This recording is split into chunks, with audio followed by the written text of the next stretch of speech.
Welcome two news affairs. ನಾನು Bhavana R Gowda.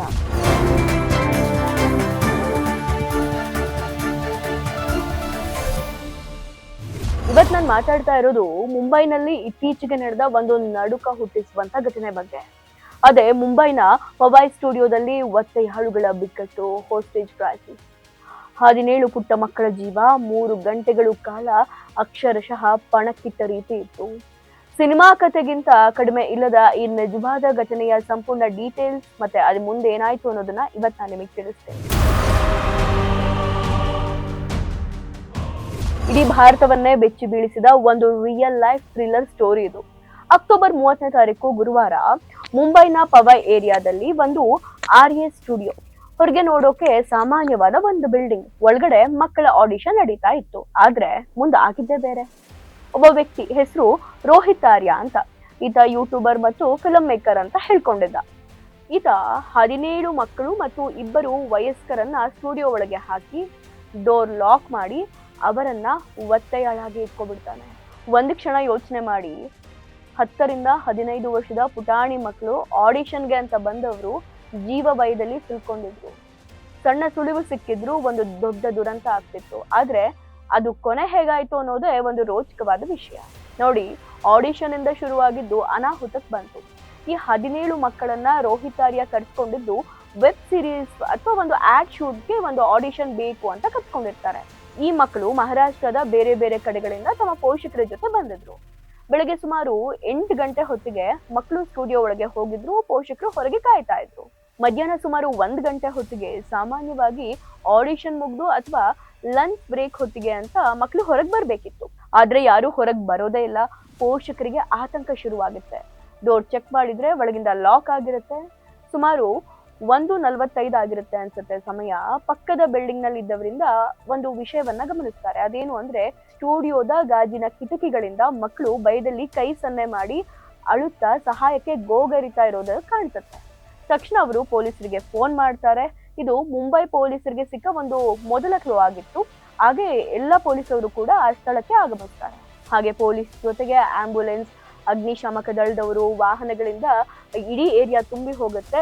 ಪರಿಸ್ಥಿತಿ ಇನ್ನೇನು ಕೈ ಮೀರಿ ಹೋಗುತ್ತೆ ಅಂತ ಪೊಲೀಸರಿಗೆ ಅರ್ಥ ಆಗೋಕ್ ಶುರುವಾಗುತ್ತೆ. ಈಗ ನಾವಿಲ್ಲಿ ಅರ್ಥ ಮಾಡ್ಕೋಬೇಕು, ಒತ್ತೆಯಾಳುಗಳ ಕತೆ ಮತ್ತು ರೋಹಿತ್ ಆರ್ಯನ ಡಿಮ್ಯಾಂಡ್ಗಳೇನಾಗಿತ್ತು ಅಂತ.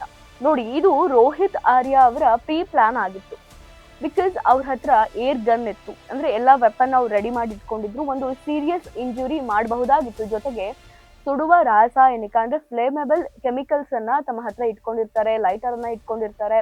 ಇದೆಲ್ಲ ಪೊಲೀಸ್ ಅವರಿಗೆ ಗೊತ್ತಾಗುತ್ತೆ. ಹಾಗೆ ರಕ್ಷಣಾ ವ್ಯವಸ್ಥೆ ಹೇಗ್ ಮಾಡ್ಕೊಂಡಿದ್ರು ಅಂದ್ರೆ, ಡೋರ್ಗಳಿಗೆ ಸೆನ್ಸಾರ್ ಗಳನ್ನ ಫಿಟ್ ಮಾಡಿ ಯಾರಾದ್ರೂ ಬಾಗ್ಲು ಮುರಿಯೋಕೆ ಟ್ರೈ ಮಾಡಿದ್ರೆ ತಕ್ಷಣ ಅದು ರೋಹಿತ್ ಆರ್ಯಗೆ ಗೊತ್ತಾಗೋ ರೀತಿ ಸೆಟಪ್ ಮಾಡ್ಕೊಂಡಿದ್ರು.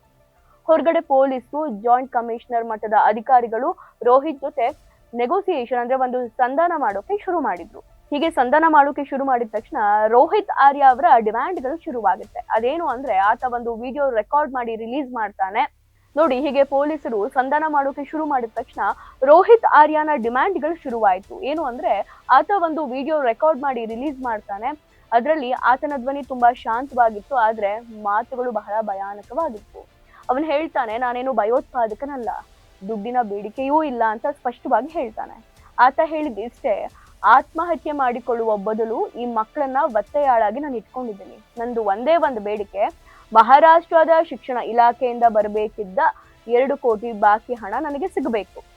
ನಾನು ನನ್ನ ಕೆಲಸದ ಬಗ್ಗೆ ಕೆಲವು ಜನರಿಗೆ ಪ್ರಶ್ನೆ ಕೇಳಬೇಕು ಮತ್ತು ಅವರು ನನಗೆ ಉತ್ತರ ಕೊಡಬೇಕು ಅಂತ. ನೋಡಿ, ಅವನ ಮಾತುಗಳಲ್ಲಿ ಸರ್ಕಾರದ ಮೇಲೆ ಕೋಪ, ಮಾನಸಿಕ ಅಸ್ವಸ್ಥತೆ ಮತ್ತು ತನಗಾದ ಅನ್ಯಾಯದ ಭಾವನೆಗಳಿಂದ ಆತನ ಮಾತು ತುಂಬಿತ್ತು. ಜೊತೆಗೆ ಆತ ಕೊನೆಗೆ ಒಂದು ವಾರ್ನಿಂಗ್ ಕೊಟ್ಟಿದ್ದ, ನೀವು ಸ್ವಲ್ಪ ತಪ್ಪು ಹೆಜ್ಜೆ ಇಟ್ಟರೂ ಸಾಕು, ನಾನು ಈ ಜಾಗಕ್ಕೆ ಬೆಂಕಿ ಹಚ್ಚಿಬಿಡ್ತೀನಿ. ಆಗ ಮಕ್ಕಳಿಗೆ ಏನಾದ್ರೂ ಆದ್ರೆ ಅದಕ್ಕೆ ನಾನು ಜವಾಬ್ದಾರನಲ್ಲ ಅಂತ ಒಂದು ವಿಡಿಯೋ ರಿಲೀಸ್ ಮಾಡ್ತಾನೆ. ನೋಡಿ, ಈ ಘಟನೆ ಸಿನಿಮಾ ತರಾನೇ ಇತ್ತು. ನಿಮಗೆ ನೆನಪಿರ್ಬೋದು, ಯಾಮಿ ಗೌತಮ್ ಅವರ ಎ ಥರ್ಸ್ಡೇ ಅನ್ನೋ ಸಿನಿಮಾ. ಅದರಲ್ಲಿ ಕೂಡ ಟೀಚರ್ ಒಬ್ಬಳು ಮಕ್ಕಳನ್ನ ಒತ್ತೆಯಾಳಾಗಿ ಇಟ್ಕೊಂಡು ನ್ಯಾಯಕ್ಕಾಗಿ ಹೋರಾಡ್ತಾಳೆ. ಆ ಸಿನಿಮಾ ಘಟನೆನೇ ಎಲ್ಲರಿಗೂ ಗುರುವಾರ ನೆನಪಾಗೋ ರೀತಿ ಇತ್ತು. ನೋಡಿ, 35 ನಿಮಿಷಗಳ ಕಾಲ ಒಂದು ನಿರ್ಣಾಯಕ ಆಪರೇಷನ್ ಆಗುತ್ತೆ. ಏನಾಗ್ಬೋದು, ಏನ್ ಮಾಡ್ಬೋದು ಅಂತ ಹೇಳಿ ಎಲ್ಲರೂ ಯೋಚನೆ ಮಾಡ್ತಿರ್ತಾರೆ. ಸಂಧಾನ ಮಾಡಿ 3 ಗಂಟೆಗಳು ಕಳೆದ್ರು ಕೂಡ ರೋಹಿತ್ ಆರ್ಯ ಸರೆಂಡರ್ ಆಗೋಕೆ ರೆಡಿನೇ ಇರಲ್ಲ. ಮಕ್ಕಳ ಜೀವಕ್ಕೆ ಅಪಾಯ ಖಚಿತ ಅಂತ ಗೊತ್ತಾದಾಗ ಪೊಲೀಸರು ರಕ್ಷಣಾ ಕಾರ್ಯಾಚರಣೆಗೆ ಸಿದ್ಧರಾಗ್ತಾರೆ.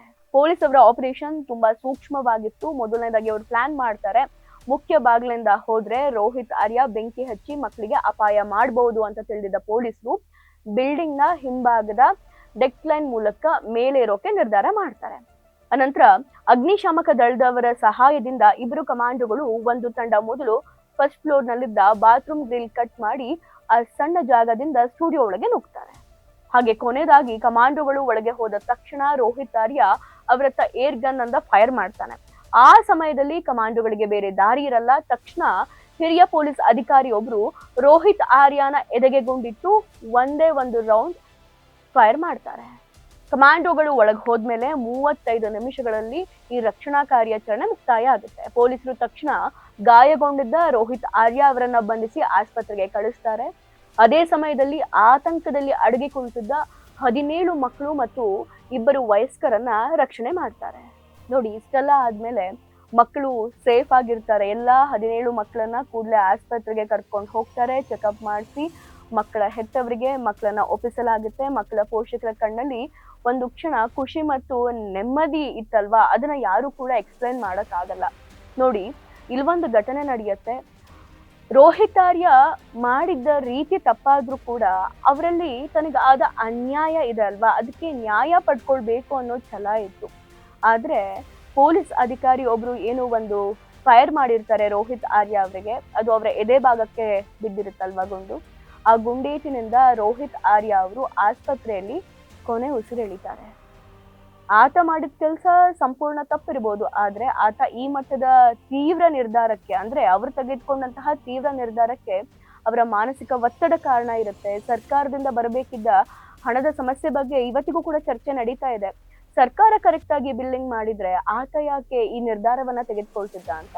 ಹಾಗೆ ಇಲ್ಲಿ ಬಹಳ ಮುಖ್ಯವಾಗಿ ಪ್ರಶಂಸಬೇಕಾಗಿರೋದು ಪೊಲೀಸ್ ಅವರಿಗೆ. ಯಾಕಂದ್ರೆ ಮುಂಬೈ ಪೊಲೀಸರ ತ್ವರಿತ ಮತ್ತು ನಿರ್ಣಾಯಕ ಕಾರ್ಯಾಚರಣೆಗೆ ಎಲ್ಲರೂ ಮೆಚ್ಚುಗೆಯನ್ನ ಸೂಚಿಸ್ತಾ ಇದ್ದಾರೆ. ಒಟ್ಟಾರೆ ಪವೈನ ಆ ಸ್ಟುಡಿಯೋದಲ್ಲಿ ಆ ದಿನ ನಡೆದ 3 ಗಂಟೆಗಳ ಕಾಲದ ಬಿಕ್ಕಟ್ಟು, ಅಲ್ಲಿ ಸಿಲುಕಿದ್ದ ಪುಟ್ಟ ಮಕ್ಕಳಿಗೆ ಒಂದು ದೊಡ್ಡ ಆಘಾತಕಾರಿ ಅನುಭವ. ಆದ್ರೆ ಮುಂಬೈ ಪೊಲೀಸರ ಧೈರ್ಯ ಮತ್ತು ಸಮಯೋಚಿತ ನಿರ್ಧಾರದಿಂದ ಒಂದು ದೊಡ್ಡ ದುರಂತ ತಪ್ಪಿತು. ಇದಾಗಿತ್ತು ಇವತ್ತಿನ ನ್ಯೂಸ್ ಅಫೇರ್ಸ್ ಅಪ್ಡೇಟ್ಸ್. ನೋಡ್ತಾ ಇರಿ insight rush news. Vande Bharat ಮಾತೆ.